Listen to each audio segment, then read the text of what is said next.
United States Department of Justice says Apple is a monopoly.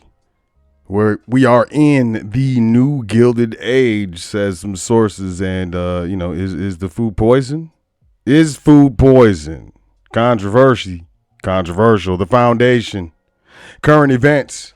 Today is March 26, 2024. And we are going to do our dance. I missed you too. I've been around for a minute. Had to do a dance. But I'm back with the dance dizzle. Y'all make sure y'all check out welcometothefoundation.com. Please sign up for this email list. We are transitioning to a new email provider. They're getting janky with our signups. They're trying to pretend as though nothing is happening. Plain, that's what I'll say. So, sign up for the email list. At the very least, we always have our most affordable trustee training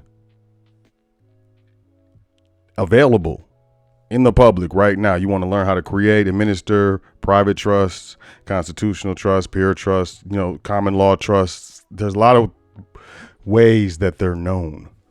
Different phrases used to describe them, but this is the most comprehensive, course that's available. If you find one that's better, please let me know so I can beat it,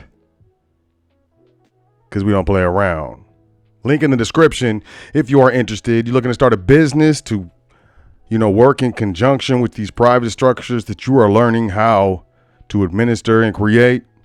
We have the course right here, step by step, from step 1 to step whatever. I don't even know how many steps it is, like 20 something, 25, it looks like. Step-by-step process, how to start the business. We get into business plan, structuring, federal classification, all of it. Take your time. It's a one-time deal. Link in the description. Also, we're doing this Foundation magazine. It's some luxurious dance. People seem to like it.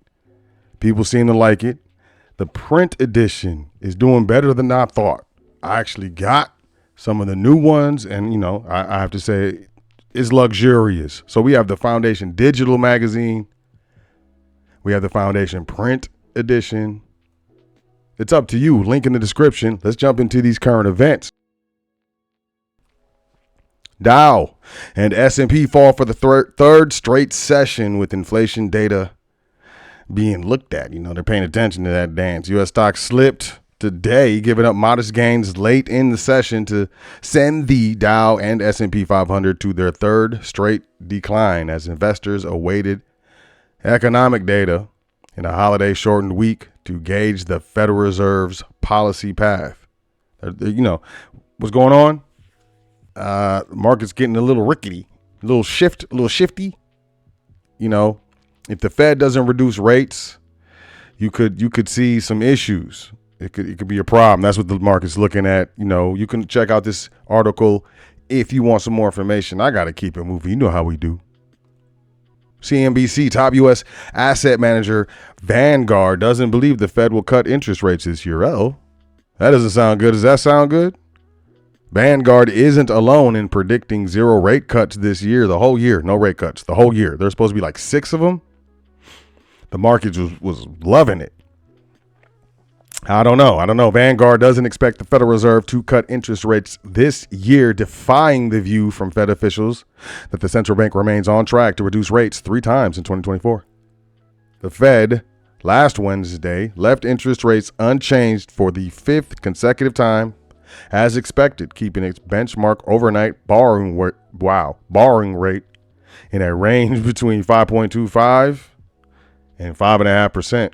It also said it still expects 0.75 percentage point cuts by the end of the year. The message fueled a market rally in both U.S. and beyond. Y'all hear what I said? The markets love that dance. The 3 major stock market indices, I just like to say indices, in the U.S. all closed at record highs, while in Europe, the Pan-European Stock 600 rose to fresh record high on last Thursday, as investors cheered the prospect of multiple rate cuts. Top asset manager Vanguard, however, isn't convinced. Quote, as you all know, rate cuts have already been priced down from 7 rate cuts at the start of the year to 3, end quote. This is CNBC's Squawk Box Europe. Rathata. I tried, y'all.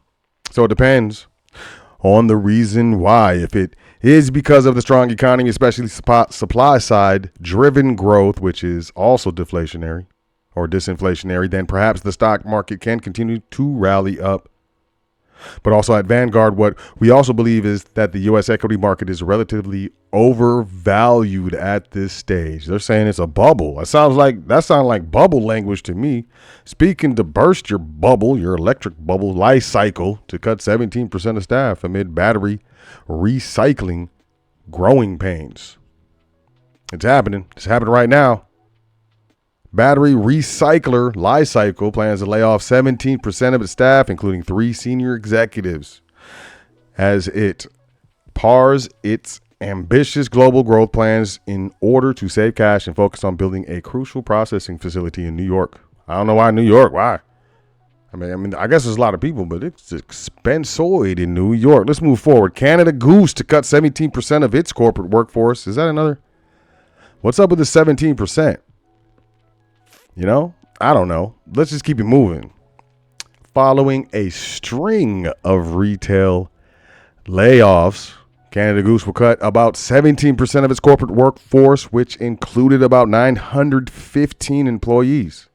As of April 2023, the cuts follow other retailers that kicked off the new year with sweeping layoffs, including Macy's, Nike, and Wayfair.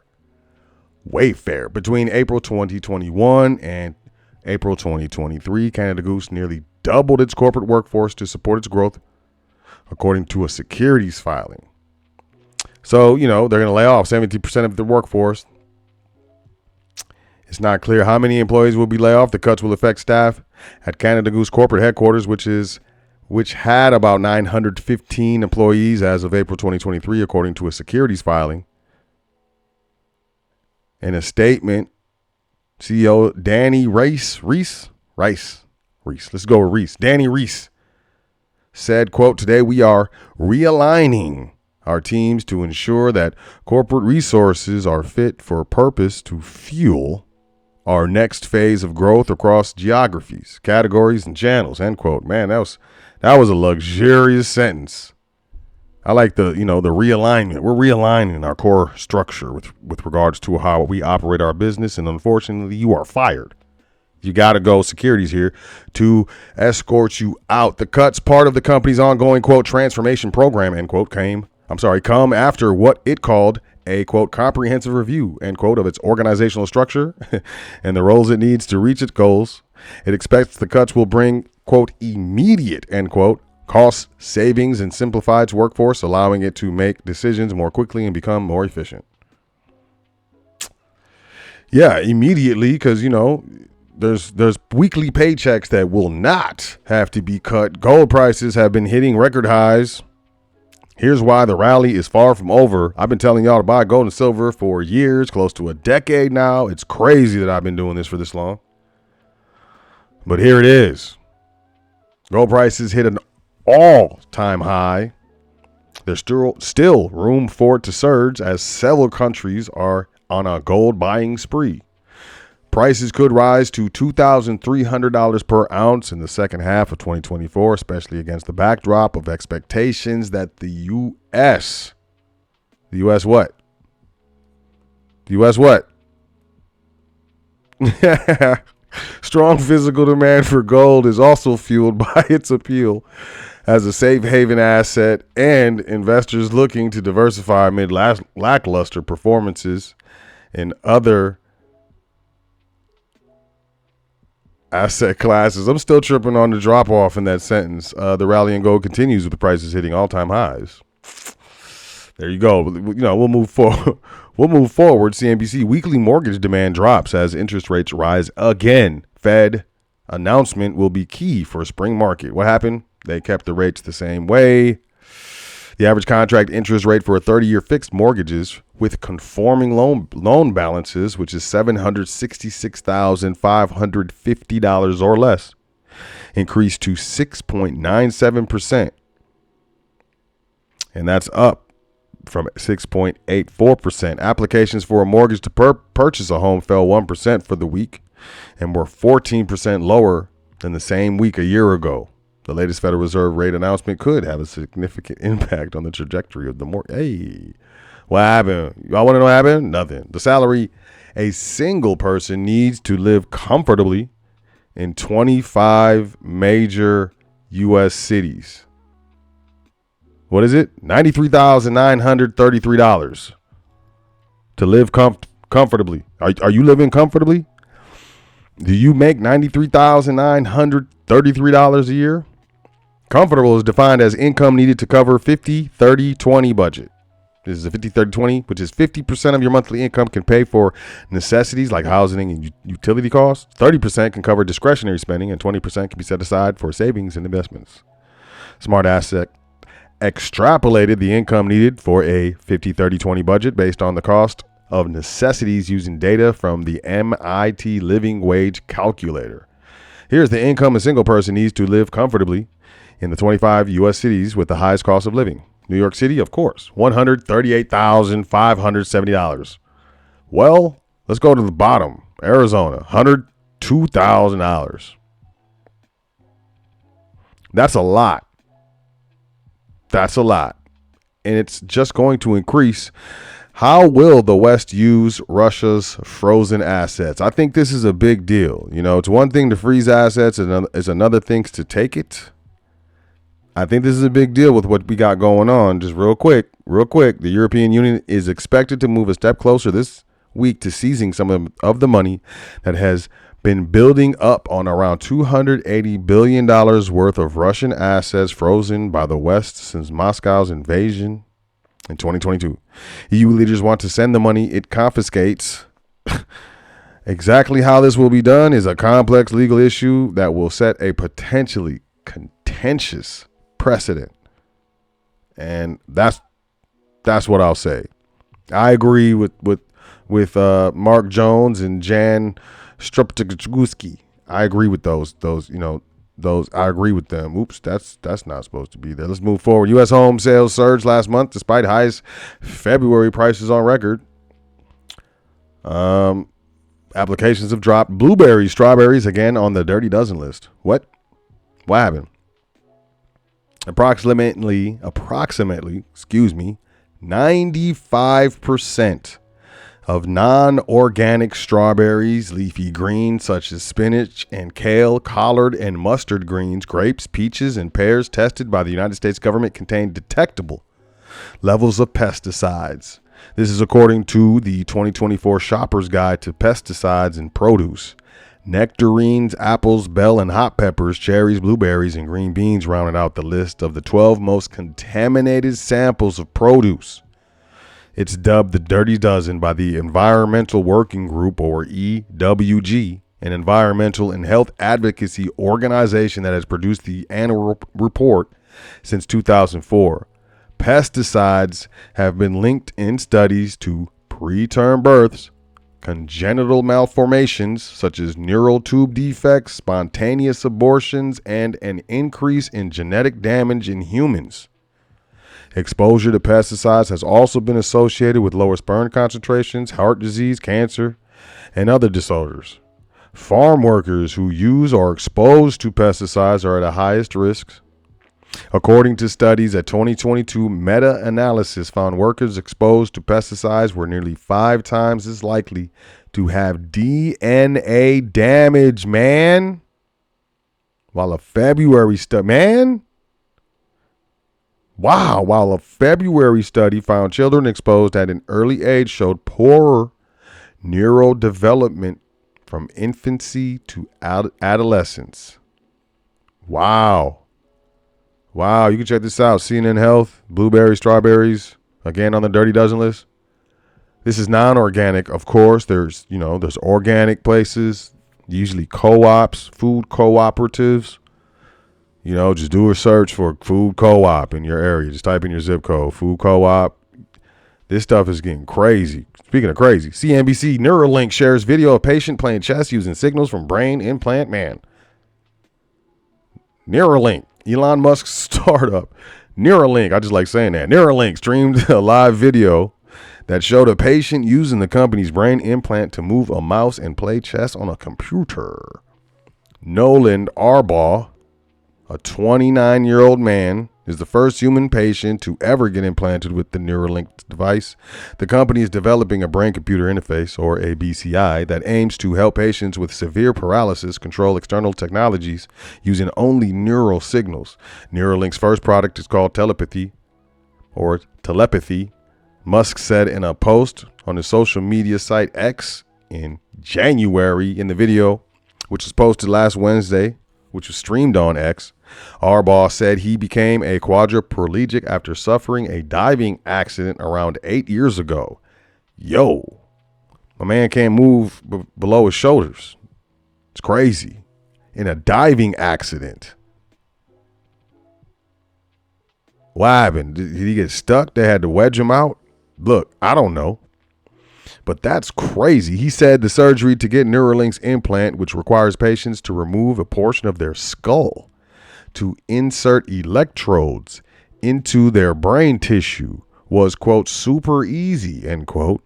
He was released from the hospital the next day.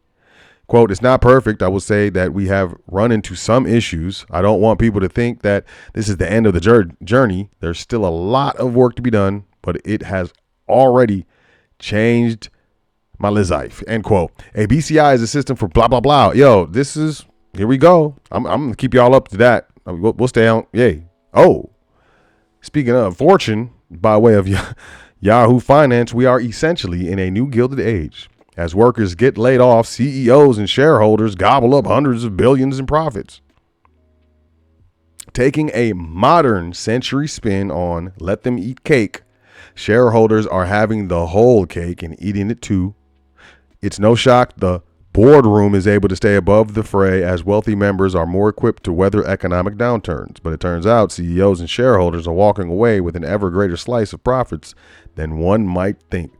So finds a new report from Oxfam, a British nonprofit focused on eradicating poverty, which analyzed more than 200 U.S. corporations to assess their, quote, inequality footprint, end quote. First of all, why is Britain checking U.S. corporations? I just want to point that out, y'all. Most money ends up funneling into the mouths of those at the top, as 90% or $1.1 trillion of the combined $1.25 trillion in net profits for those companies analyzed went to paying wealthy shareholders. Executives are doing quite all right as well. CEO pay has ballooned since the panorama hit, increasing by 31% from 2018 to 2022. Quote, shareholders and CEO pay have risen to record levels in the aftermath of the poke crisis, end quote. This is according to the report. I modified that my own way. Quote, the rules are being rigged and the companies are helping them rig them or helping to rig them. This is Eric Tamir, Senior Director of Oxfam, America's private sector department. Speaking of company taxation that has gone down due to a strong corporate lobbying presence, the past year has been marked by layoffs in the finance, tech, and media sectors as many CEOs claim to need to downsize in light of economic strain. But it seems as if corporations are doing better than ever. Revenue and profits with Fortune 500 companies grew significantly between 2014 and 2022, hiking even more in the years after the panorama hit. In the same breath that Meta's Mark Zuckerberg announced layoffs for more than 10,000 workers in the name of a year of, quote, efficiency, the company announced a fresh $40 billion stock buyback option. Less than a year later, Meta announced plans to buy back another $50 billion. While money was seemingly tight for some, it was an equivalent of Christmas for those at the top. Stock buybacks in 2022 hit a record of $681 billion per Oxfam. And, listen, I don't think we should be mad at people for making certain decisions and knowing certain information. I just think we should, work really hard to, be able to obtain that information so we can make the same decisions. That's what I say. Credit scores fall for the first time in a decade As Americans struggle to save and even keep up with payments, credit scores have fallen for the first time, blah, blah, blah. As consumers struggle to make payments, it's a notable milestone. This is FICO's Vice President of Scores and Predictive Analytics, Ethan Dorhelm, went on to say, this is the first time in well over a decade that the score went down, end quote.